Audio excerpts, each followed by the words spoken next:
بھی بھٹو مردہ تھا، آج بھٹو مردہ ہے، کل بھی بھٹو مردہ تھا، آج بھی بھٹو مردہ ہے، کل بھی بھٹو ڈاکو تھا، آج بھی بھٹو ڈاکو ہے، کل بھی بھٹو ڈاکو تھا، آج بھی بھٹو ڈاکو ہے، کل بھی بھٹو چور تھا، آج بھی بھٹو چور ہے، کل بھی بھٹو چور تھا، آج بھی بھٹو چور ہے، کل بھی بلاول چور تھا، آج بلاول چور ہے، کل بھی بلاول ڈاکو تھا، آج بلاول ڈاکو ہے، کل بھی زرداری چور تھا، آج بھی زرداری چور ہے، کل بھی زرداری ٹھگ تھا۔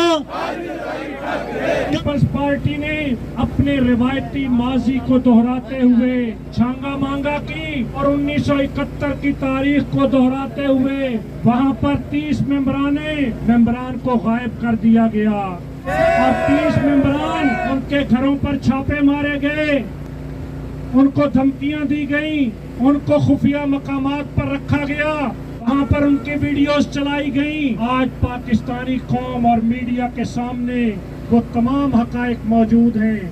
ہم یہ سمجھنے سے قاصر ہیں کہ کیسے 192 ممبر رکھنے والا وہ اقلیت کے اندر ہے اور 155 ممبرز رکھنے والی پارٹی وہ اکثریت کے اندر ہے۔ یہ جمع تفریق، یہ ریاضی کے فارمولے، یہ سائنس یہاں آ کر فیل ہو جاتی ہے۔ پاکستان پیپلز پارٹی نے روایتی ہتھ کنڈے استعمال کرتے ہوئے ریاست کی طاقت کے بل بوتے پر وہاں پر 30 ممبران کو غائب کر دیا۔ ہم یہ بتانا چاہتے ہیں کہ کراچی کے اندر آنے والے اس جیلی میئر کو شہر کراچی کی عوام بھی مسترد کرتی ہے اور پاکستان کی قوم بھی مسترد کرتی ہے۔ یہ جو جیلی میئر یہ یہاں پر لایا گیا، یہ کراچی کے عوام کے مینڈیٹ پر ڈاکہ ڈالا گیا ہے۔ ہم الیکشن کمیشن آف پاکستان کو بھی متنبع کرنا چاہتے ہیں کہ الیکشن کمیشن آف پاکستان ملک میں صاف اور شفاف قومی الیکشن کے انعقاد کی بات کر رہا ہے۔ شہر کراچی کے انتخابات کو تو منصفانہ نہیں بنا سکا، اب وہ پاکستان کے الیکشن کو کیسے منصفانہ بنائے گا؟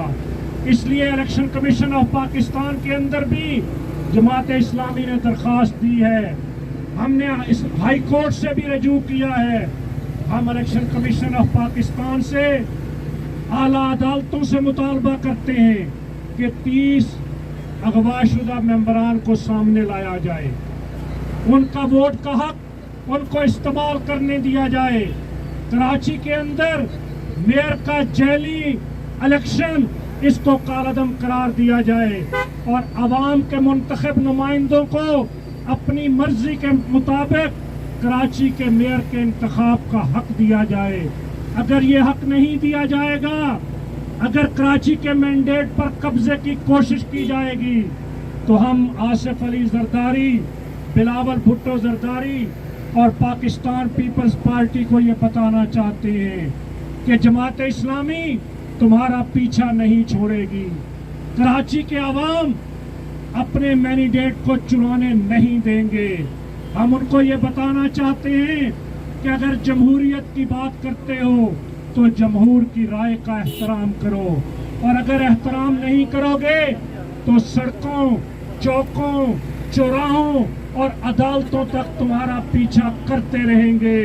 اور شہر کراچی کو روشنیوں کا شہر بنانے کے لیے، شہر کراچی کو جرائم اور منشیات سے پاک کرنے کے لیے، شہر کراچی کو پینے کا صاف پانی دینے کے لیے، شہر کراچی کو قبضہ مافیا، منشیات مافیا سے بچانے کے لیے، شہر کراچی کو چائنا کٹنگ سے بچانے کے لیے، شہر کراچی کو رشوت اور کرپشن سے بچانے کے لیے، شہر کراچی کو پاکستان کی معیشت کا ہب بنانے کے لیے ہم پیپلز پارٹی کی یہ غنڈہ گردی قبول نہیں کریں گے۔ کراچی کے لوگوں کو ان کا حق دلا کر رہیں گے۔ ہم نہیں مانتے، ہم نہیں مانتے، ہم نہیں مانتے، ہم نہیں مانتے۔ ظلم کے مینڈیٹ پر ڈاکہ نہ ہم نے کل ڈالنے دیا ہے، نہ آج ڈالنے دیں گے،